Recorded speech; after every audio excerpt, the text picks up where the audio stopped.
So welcome.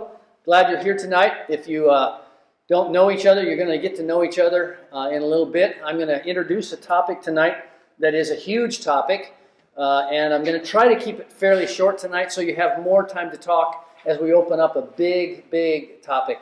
We're talking about stand your ground. And that is not an instruction in handguns. It's not a law about defending your house.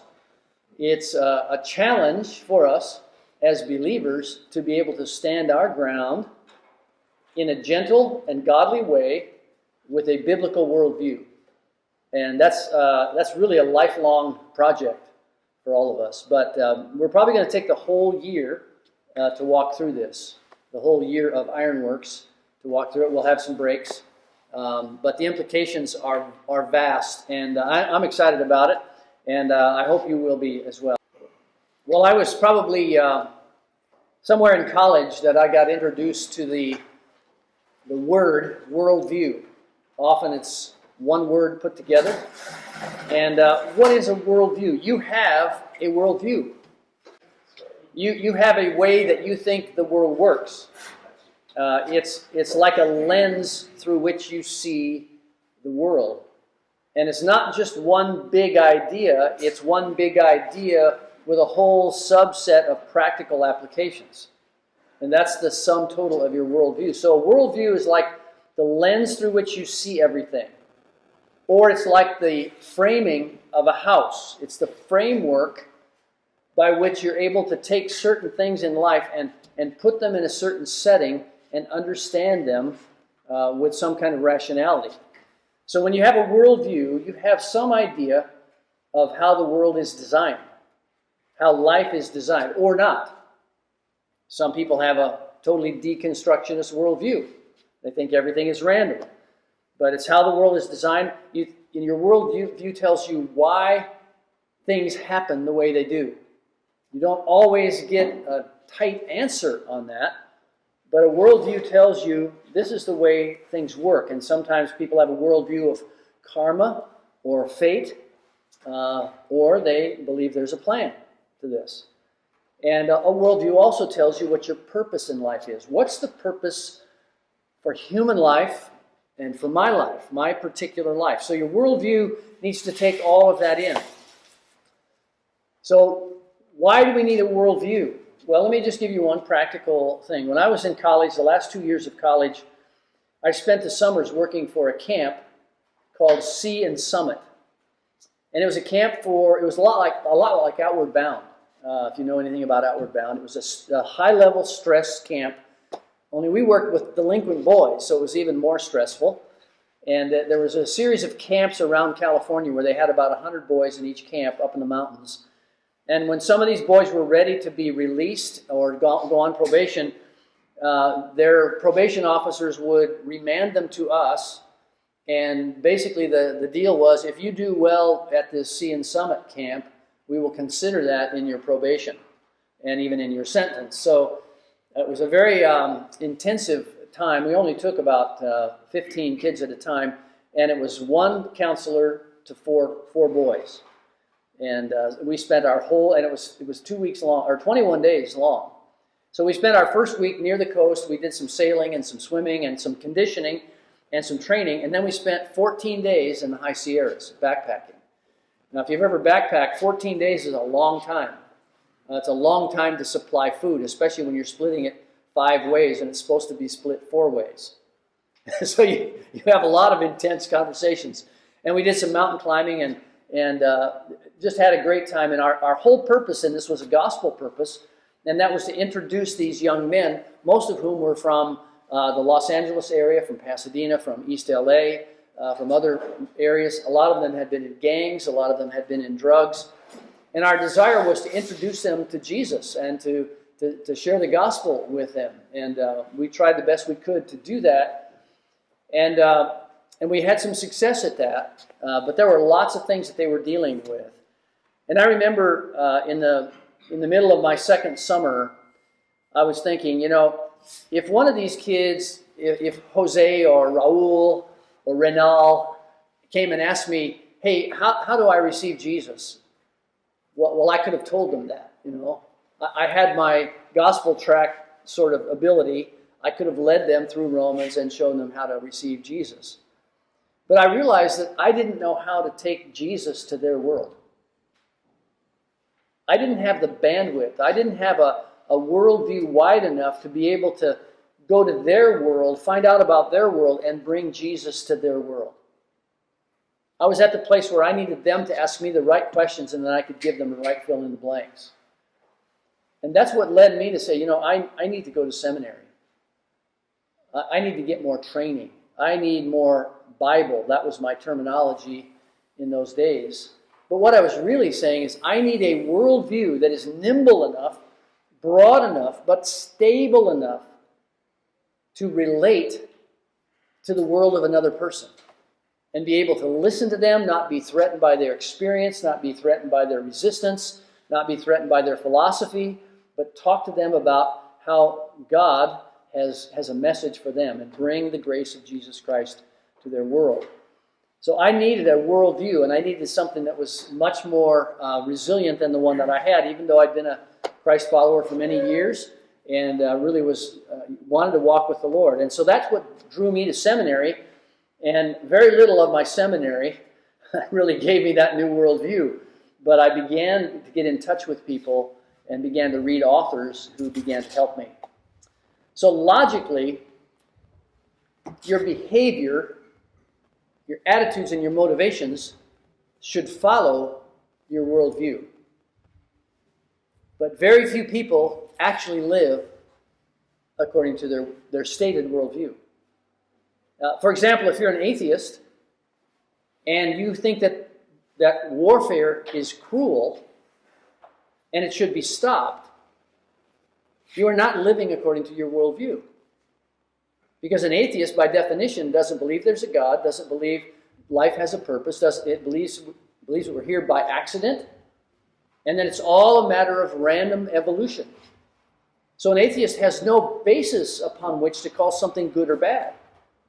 You see, his worldview doesn't allow for that. He has to import that from somewhere else, basically steal it from Christianity, and import that. If you have a worldview of karma, and you see someone suffering, and you have the means to help them, should you help them?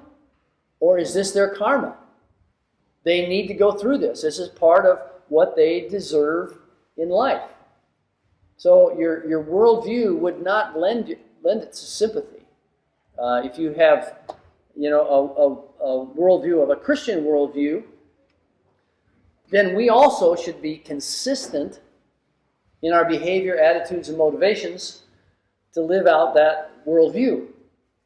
Sadly, many of us are not, or it breaks down somewhere. And it really is a project for our entire lives, is to build not only a worldview conceptually, but be able to explain some things within that worldview so that we can act consistently and even struggle consistently, but without losing our bearings.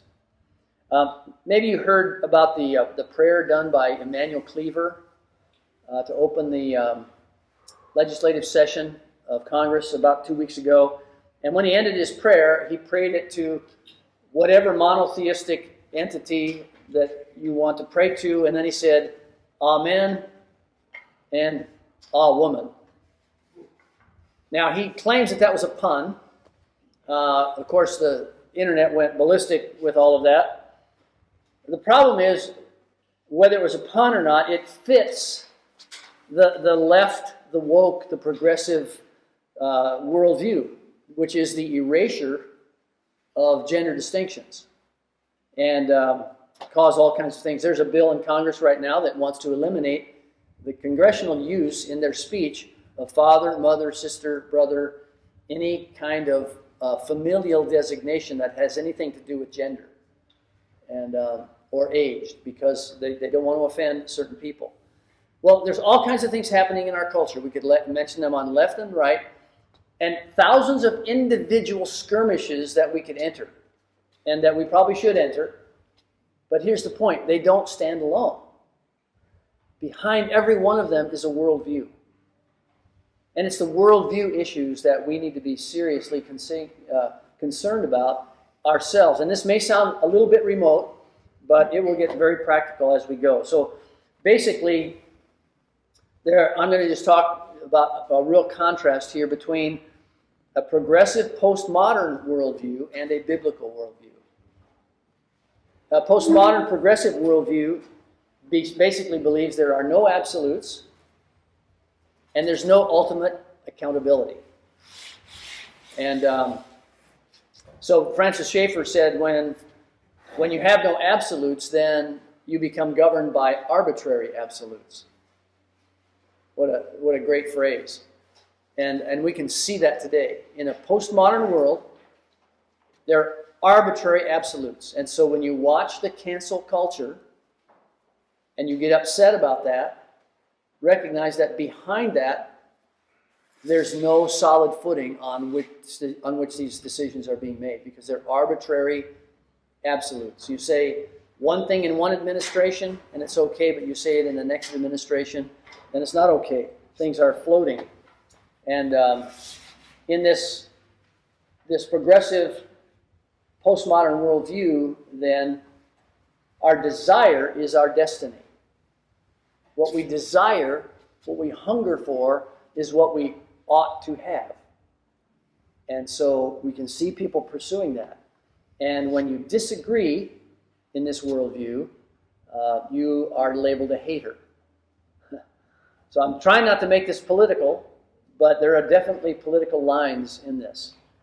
On the other hand, there's a biblical worldview, and basically it's a blueprint from God. And here are just some of the things that a biblical worldview begins to help make sense of. For example, it shows us who God is.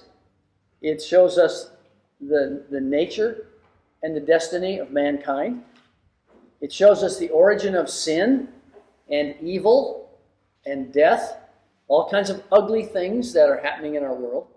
It also shows us the hope for redemption, the purpose for life, the purpose for the world, the purpose for history. It talks about eternity and a life beyond this one. And it also makes room for beauty and order and science.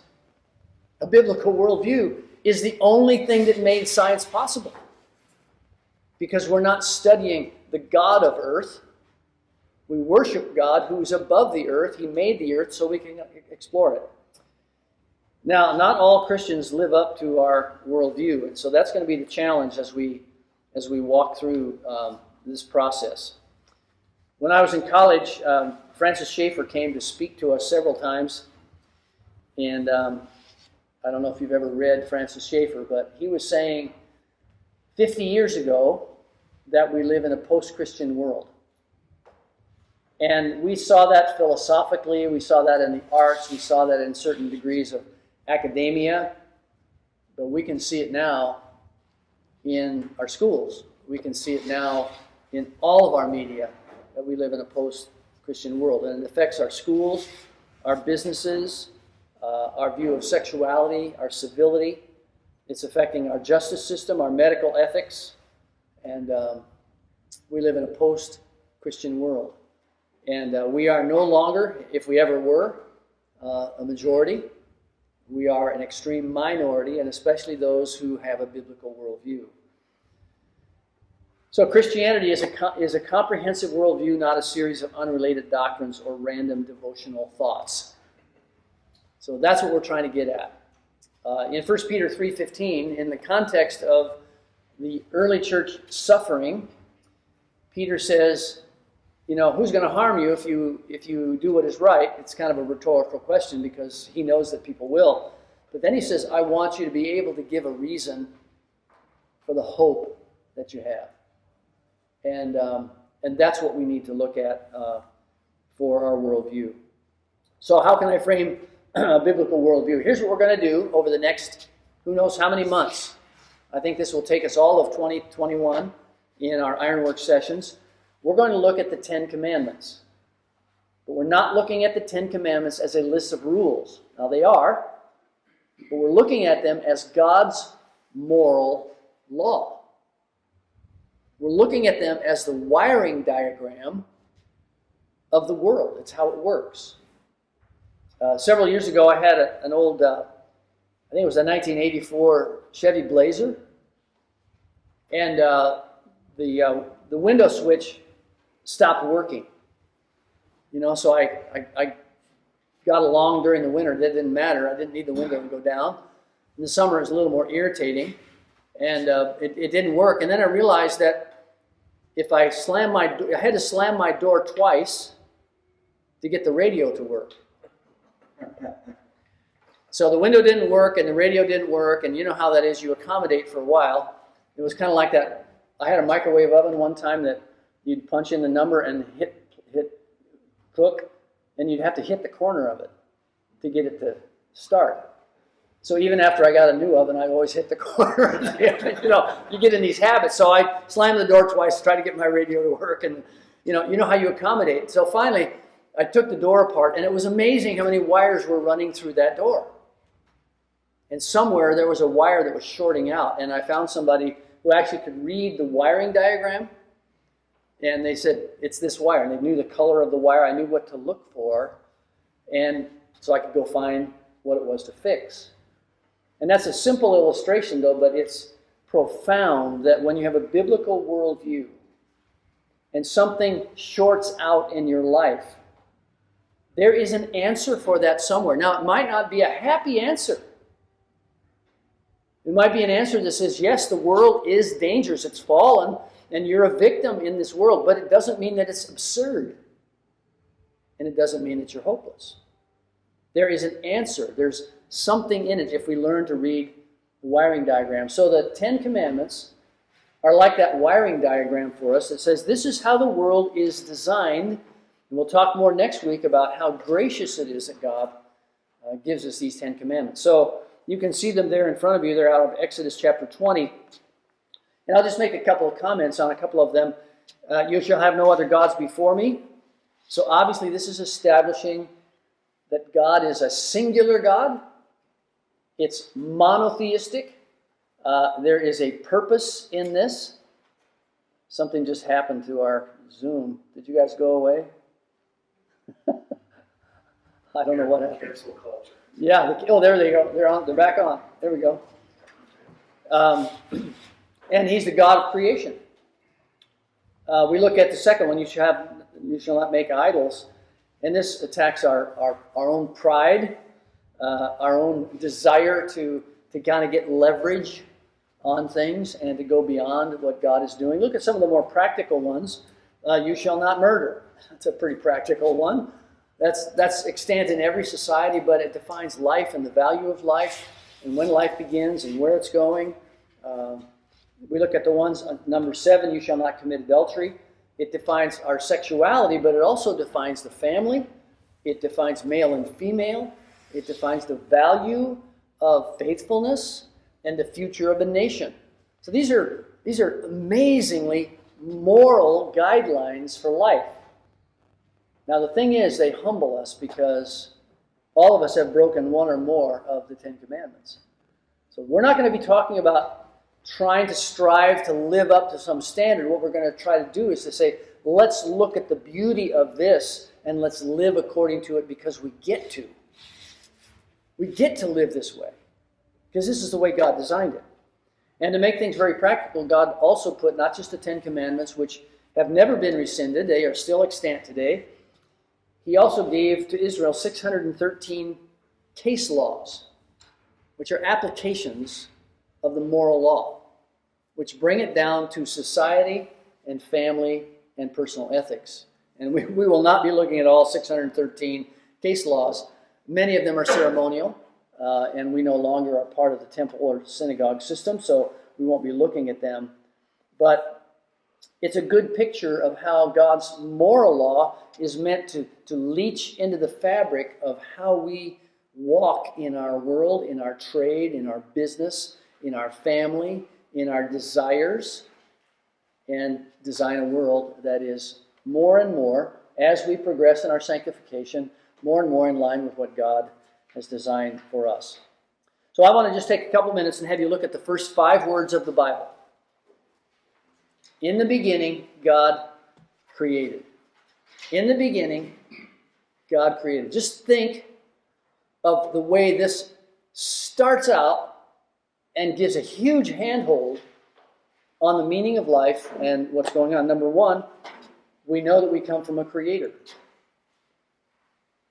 No matter what beginning a philosopher conjures up, no matter how far back he goes into some kind of elemental big bang or explosion, he can never get far enough back because there always had to be something there. And there had to be some kind of energy there. And there had to be some kind of chemical reaction there. And he can never get behind that, no matter what beginning any philosopher would purport to have. But the scripture says, in the beginning, God created. He was there at the beginning. Whatever beginning you want to postulate. I can't, for me, thinking about eternity into the future, it boggles my mind, but I really can't. It explodes my brain to think about eternity in the past. You know, how far back do you need to go? Well, in the beginning. So God created it. We are the product of an incredible mind who created this. It also explains life from non-life. You know, he separated the light from the darkness, the land from the water, and then he began plant life. He separated plant life from animal life, and ultimately, the ultimate act of his creation was to create a human being. And my wife says, no, it was to create a woman. That was his final act, was to create a woman. But it was life from non-life. Where does all this come from? And it's a simple, but it's not simplistic explanation. It also explains that God is separate from nature. All the gods of Greece and most of the other religions come out of some battle that happened in nature, and they are part of nature, and they evolve from nature, and they're ultimately subject to nature. When we worship our God, we do not worship nature. We worship a God who is above nature and created this nature. And that is an immensely illuminating way of life. God is separate from nature, and there's a reality beyond nature. You know, God was there, and he created this, and so there's an immaterial world that is beyond time and space. And God is there. He has created that. So we're going to be exploring these things, and tonight is basically introductory, but I want you to be thinking this week about your own worldview. And one of the easiest ways to know how your worldview is working is do I have an explanation? I don't mean a discrete timeline explanation, but do I have a category in my mind that explains why I'm suffering, for example, or why relationships are difficult, or why governments don't work? Well, the scripture talks a lot about how humanity operates or doesn't operate. And we have a category for it. We might not like it, but it's not absurd. One of the first courses I took in apologetics, the one thing I remember about it was that you need to have an explanation in your worldview for what he called the one and the many. In other words, what is the one unifying foundational presupposition from which you begin? And I'll just give you a hint. Mine is, God is. That the God described in Scripture is. That's my fundamental presupposition. And from that presupposition, though, you also need to be able to explain the many. So you could have a presupposition that says, well, I begin with math, because math, you can work it all out. Or you could say, well, my worldview is that sex drives everything. Well, you can start with that worldview, but then you have to also explain what he calls the many. You have to explain human life and suffering and difficulty and beauty and the longings that we have for eternity. You have a worldview that explains all the things that gurgle inside of you and all the happenings that happen in history. And so a biblical worldview, in my estimation, explains the one, and it gives an explanation for the many, many things. And coming through my office, I see a lot of the many. And people are asking, how in the world does God fit into this? I don't always have a magical answer, but I know there is an answer. And as we explore that, we're able to say, you know what? God understood this. Here's some verses. Here's a way that he does that. Here's the way fellowship helps you. There's all kinds of answers to that.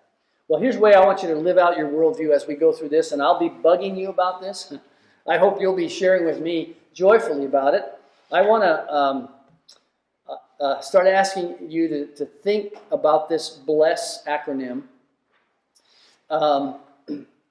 so that we take our worldview into the spaces where we live. So think about a friend, a neighbor, a family member, somebody in your extended family, somebody in your workplace that you know needs the Lord or needs something that you could offer because the Lord has equipped you to do so. And here's the acronym. B is begin with prayer. Just begin to pray for them. If you're walking around your block, pray for that house. If you're walking past that cubicle, just offer a little dark prayer to the Lord. Lord, help me connect with Joe. Then listen. If you have a chance for a conversation, just listen. Ask questions. Listen. E is eat together. You might not be able to have lunch. There's no place open. But something happens when you share some food together or have a cup of coffee together. A friend of mine calls it the Barnabas lunch. You know, where you just brother up with somebody. You just say, hey, let's have lunch together. Let's get together. Let's have breakfast. Eat together. S is serve or be served by them. Find a way to serve them. Maybe it's send them a card on their anniversary or do something for them. It just, you know, they got excited about, their team, and you find a little thing that has a logo for their team on it. I don't know. Just serve them. Or you've experienced this. You ask somebody to serve you. You need something from them. And you're not being selfish, you're just genuinely asking for their skill, and that helps bond you together when you work together like that. And then finally, the S is story. You hear more of their story. I love asking the question, tell me your story. And they go, well, what do you mean my story? Well, just tell me where you started and how you got here. And then I'll often ask them, now, tell me about your spiritual journey. What's that all about? Man, that just opens up a life. And then you have an opportunity to share your story. So this is not a tracked method of sharing the gospel, but it's a lead up to sharing the gospel. It's a lead up to sharing the hope that you have, and your worldview will come into this. And we'll be packing that with a lot of stuff as we go. So I've kind of teed it up, given you a scatter shot of where we're going. And now I'd like you to just talk in your tables or your Zoom groups. And we've got some questions. John, did you get the questions? All right, good. You guys have the questions on the back of your notes? And yes, sir. Just a comment or two about the worldviews. There's a great book by Jeff Myers from Summit Ministries called Understanding the Times. And it compares and contrasts the 7 major worldviews and shows how the Christian worldview is the only one that is practical, that you can live out that worldview. All the other ones fall down in some manner. Plus, the ability to understand somebody else's worldview gives you the chance to understand their perspective so that you can communicate in a way that breaks through that. And kind of, not in a mean way, but gets to the weak point of their worldview so that they start questioning the accuracy of how they're thinking. Yeah, that's right. And of course, we would expect you to say that, right? You would expect us to say the Christian worldview is the only one that holds up. Of course, I believe that. But the real question is, am I walking it? Yeah. You know? So the first challenge is, am I walking my own worldview? Or have I just said it And is it fragile at some point because I really haven't dug down deep to see the foundations of it. So anyway, you have some questions here, and let's talk about around our tables about some of these questions, and you will hear some answers from each other. I think that it will motivate you to come back next week, and we'll dive in.